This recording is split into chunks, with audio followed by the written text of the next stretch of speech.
So, good afternoon, or good evening, or good morning, depending on where you are.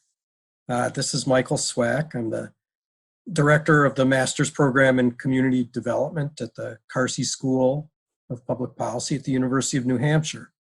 And over the next 20 minutes or so, I wanted to give an overview of our online Master's Program in Community Development. I'll discuss the format, the courses, financial aid, and answer any questions that you may have. If you have questions, please type them in the chat box. My colleague Robin Husslage is with me here today, and she will be taking questions and directing them to me. So please feel free to ask questions as you have them, and they will be forwarded to me.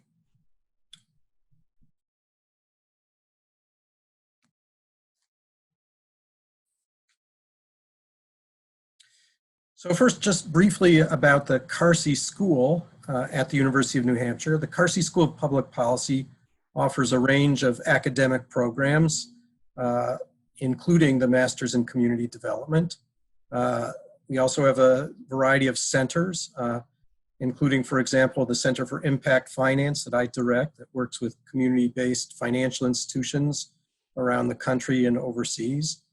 Carsey has a very robust research program and carries out and distributes a lot of research carried out by faculty and other affiliated researchers, and also an active outreach program, including New Hampshire Listens, which is involved in civic engagement. Carsey's academic programs include, in addition to our program in community development, a Master's in Public Administration and a Master's in Public Policy. At this time, the Master's in Community Development is the only one of the Master's program that's offered fully online. The Master's in Community Development program has been around for a number of years. This is the first year that we're offering the program starting this summer, fully online, although the program has been a hybrid model for a number of years, meaning we have a lot of experience doing online education, and you'll learn more about that. The program uses a cohort model and will when we're online as well, meaning that you'll go through courses with a small group of people where you take all the required courses together as a cohort so that you get to know each other well. And from course to course, you may be involved in small groups that are built within the course, and you'll also be carrying out a capstone project in your own community. This is a project that you'll pick based on what your interests are. There's a lot of flexibility. Get more into that in just a moment. And also there are a series of required courses that are really skill-based courses that focus on issues around management, finance, public policy, and community economic development. So the Capstone project, a set of required courses, and then elective courses, which we'll get to in just a moment. As you see here, the curriculum has the 4 core required courses. The introductory integrative approaches, which asks you to develop and think about your own theory of community development and community development practice. And then courses in policy analysis, economic analysis, organizational management, and financial management. And then you'll see there's a 4-course sequence that connects to the project you carry out in your own community that involves an introduction to community development projects, project design, implementation, and evaluation. And then a series of electives, of which we list several of them on your screen right there. The Capstone project is a project that you develop during your first term. You don't have to have a project in place in order to start the program. A lot of people have that question. And much of the first term is spent exploring what the opportunities are. What are your interests? What community are you located in? Where do you want to build more skills? So the project, which goes over all 4 terms of the program, is really an opportunity for you to carry out something in your community, develop something that could benefit your existing workplace, or be something that's not related to your workplace at all, just something brand new. The idea of the project groups as well as and of the courses is to develop tools and skills. People in the program come from many different backgrounds. There's a wide range of ages, geographies, racial and ethnic diversity. Really, the strength of the program is the incredible connections that you'll make through the cohort that you're in. And then through this, we find that people in the program, some are very experienced, are coming back to build gaps in their skills. Others are just entering the field, maybe switching careers from another field and really trying to build their knowledge in that field and make the connections. So you really see a diverse range of people in the program, which is a real benefit. And again, the goal is to build tools and skills, as you see here, also to build connections in the field and build your experience. The project course is built initially on this concept of a logic model, which many of you are probably familiar with. And the idea there is you develop in the beginning of the program, identifying the outcomes. What is it you're trying to achieve? And in a sense, working backwards. What are the outputs, the inputs, and the activities? This is a framework that we use for people to develop their projects, and that's used throughout. And as many of you are familiar with, a common tool in project development in the field of community development.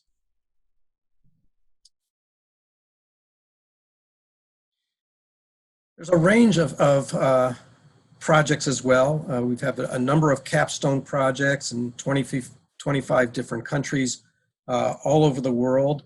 And again, people do different things. Projects can be anything from developing a small micro-enterprise program, developing community health initiatives, which may be a really important one in this environment, to affordable housing. So quite a wide range of projects. In terms of the requirements of the program, it's a 36 credit program.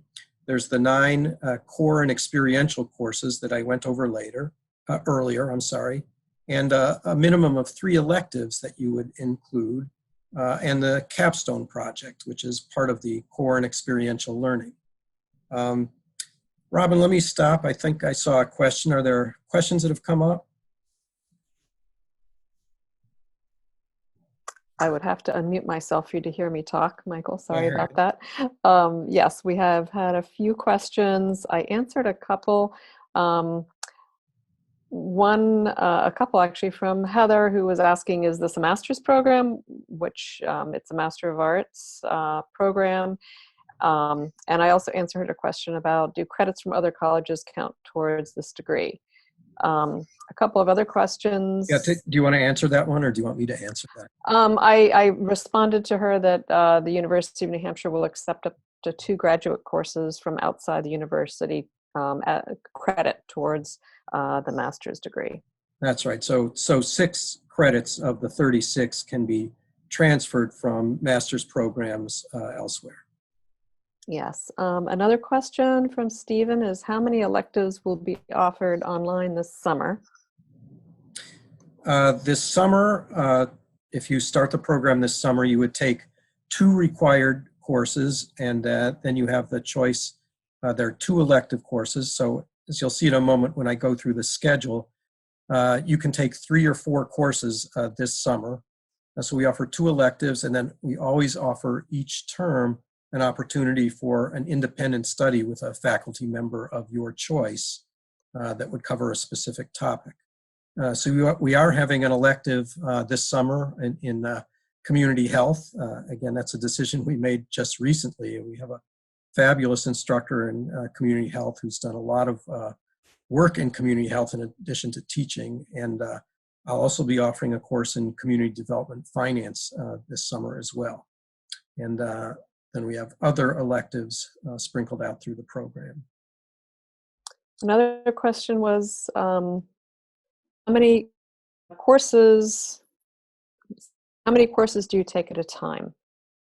Yeah, it's up to you. And maybe I should switch to the schedule here. So what you see on your screen here is that You can finish the program in as little as 14 months. In that case, you would take 12 courses over 4 terms. We generally have, as you'll see, 2 5-week terms we're running this year in the summer. So you would take 2 courses, you could take up to 2 courses in the first 5-week term, 2 courses in the second 5-week term, then 2 courses each in the fall and spring, and 4 courses over the course of the summer next year as well. If you wanted to take fewer courses at any one time, you can spread those courses out. So you pay per course, and you can take really as many or as few as you want over a period of time. We find that most of the people who join the program choose to finish in the 14-month, but there are those who go over 18 months and 24 months. It really depends on what the demands are on your schedule and how many courses you want to take at any given time. Do you want me to post the other questions, Michael? Sure. Been coming. Okay. And one of these you'll be addressed really in the partnerships, but this person says she works for a NeighborWorks organization and was told that classes from the National Training Institutes would count in the program. Yeah, so what counts in the program is the certificates that are the professional certificates. The professional certificates each count for 3 credits. So as you know, NeighborWorks offers a number of professional certificates. Each professional certificate would count as a course. You can take up to 6 credits. And on those as well, on those certificates, we have an equivalent, and so that would be a savings for you. Those are credits that you would be able to essentially transfer in. Another question was, do we offer online courses in the fall and the spring terms, or sorry, electives in the fall and the spring terms, as well as the ones offered in the summer? Yeah, we're in the process of restructuring the program to become fully online. As I mentioned before, as you see on this slide, before this, we ran a hybrid program where we ran primarily the electives in the summer and just required courses in the fall and spring.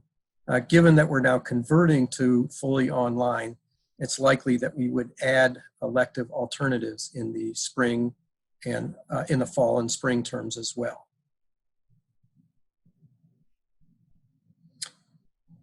Great, that's it for right now on the questions. Okay. Yeah, let me go over what the schedule would look like. So in the summer of this coming summer, and I should mention that we've extended the application deadline since deciding to offer the fully online program to May 1st, that the summer term is divided into 2 5-week sections. And so in the first half of the summer term, you would take the integrative approaches, that's the introductory course, and you would take the first course in the 4-course project sequence. So those 2 courses would be in the first 5 weeks of the first half of the summer session, as you see, June 8th through July 10th. And then the second half, you would take, and if you're in your first summer, the organizational management is a required course, and then you would select an elective course.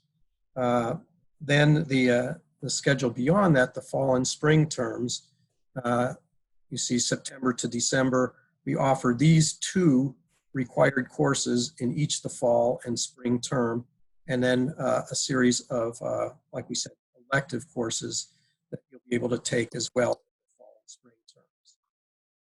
We haven't determined what those are, and what we often do in the summer term is take a poll of students and give them a choice of electives that they'd be interested in taking. And we'll often offer the electives that are the ones that are most in demand by our students at any given time. Robin, is there something else that came up? I thought I saw another question pop up. Let me see. Well, let me move on. Yes, I'll jump in. Okay, the application requirements, as you see here, all the application is done online. We're looking for the bachelor's degree transcript, 3 letters of reference, a personal statement, a resume, and a $65 application fee. We do not require the GRE. The TOEFL is required for international students, but not for international students who have already studied for their bachelor's degree in English. So if your previous study was in English, we don't require the TOEFL degree.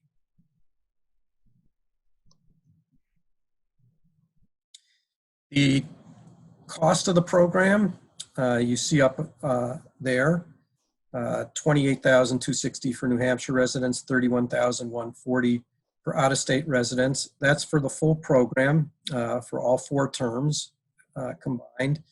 We do offer scholarship assistance. In fact, I would say most of our students get some form of grant assistance.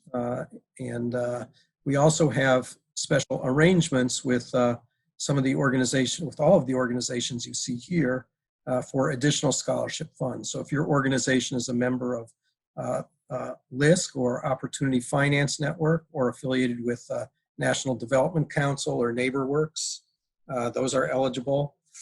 Also for Peace Corps workers, including those who recently arrived. They were Peace Corps workers where, because of the COVID-19 virus, were suspended from, there was suspension of all overseas volunteer operations.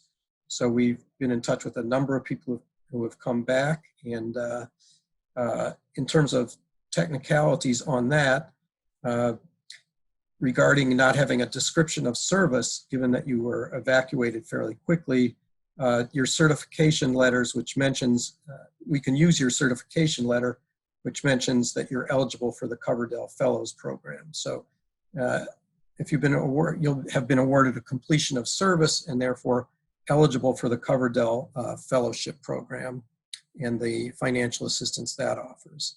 So in addition to these organizations here where we have arrangements for partnerships, we also provide scholarship funds directly through the university.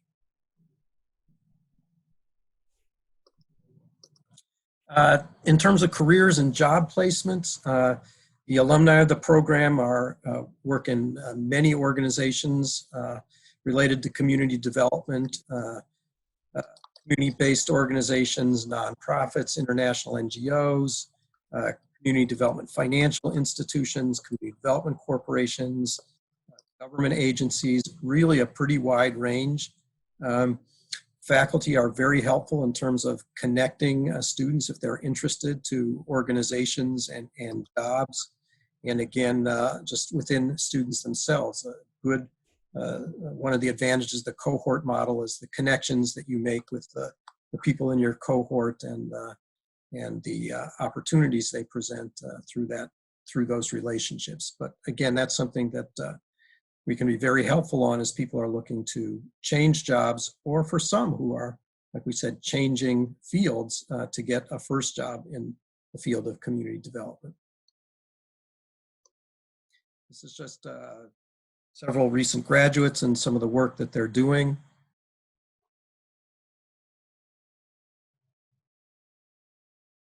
Again, you can see both US-based and international. And that's the end of this presentation. A couple things, Robin, I'll get to any last questions in a minute, but we are offering at 1 o'clock, and in the chat box there's a link, a second webinar that will last approximately half an hour as well, that will give more details of how the online education works.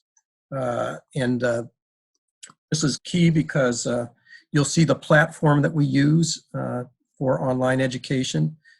Most of that will be synchronous. Like I said, asynchronous, that when you're taking the courses online, be a mix of recorded short lectures, discussion groups that are organized within there. So you'll be interacting with smaller groups of people in your cohort, case studies, and we will have occasional live Zoom sessions that will ask you to join. So it's primarily asynchronous with a few instances where each class will set up a couple live Zoom sessions each term. Robin, are there any final questions? Just a few here. This person is asking if they can attend the program even though they don't currently work in the community development sector.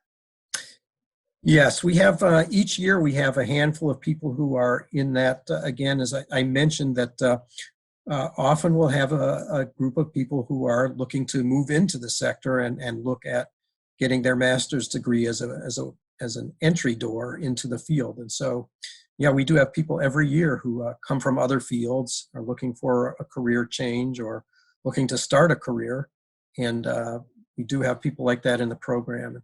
One of the benefits of the program, again, is the interesting mix. I mean, people with many years of experience and people who are new to the field, and the opportunity for them to interact.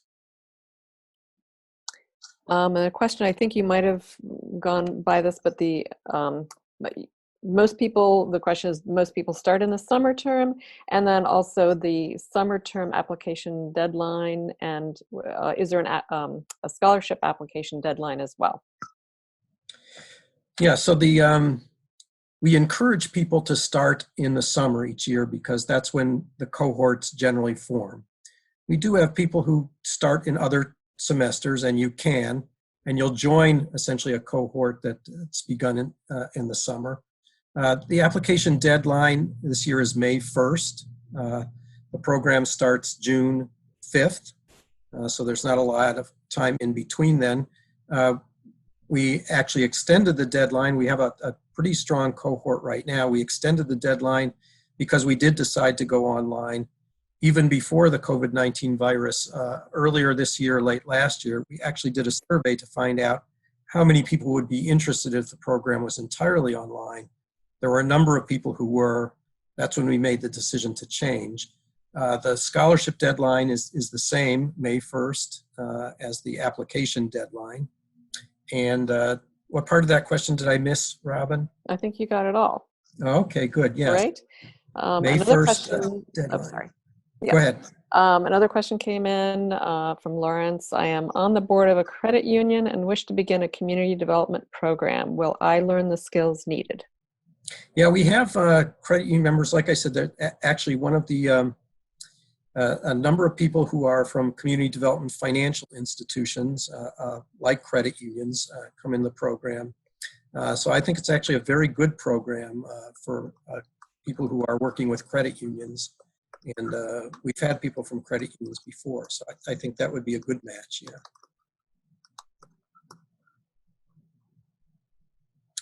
Other questions?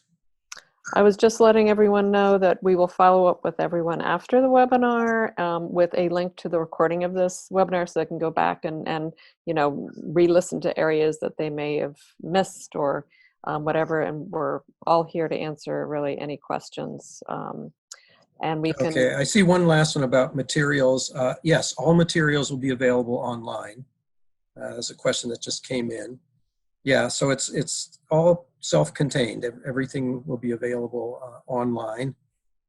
And I would just encourage people to join us if they want to sort of see the look and feel of being online. I put in the chat box, put the link to the next Zoom webinar, which will start at 1 p.m.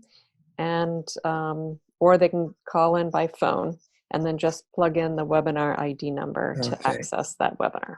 So is that in the chat box? Yes, I put that in the chat box for everyone. Okay, good. All right, if there are no other questions, thank you very much for joining us. You see on the screen here, you can contact me, Sanjeev, who directs admissions and advising, and Robin, who's been on this call. If you have any questions and want to schedule a time for a follow-up call, please send us an email. We'd be happy to talk to you. Good. Well, thanks for your help, Robin, and thank you all for joining us. And look forward, for those of you who want to join the next one, feel free to. And thank you for being with us today. Thank you. Bye-bye. Okay, bye now.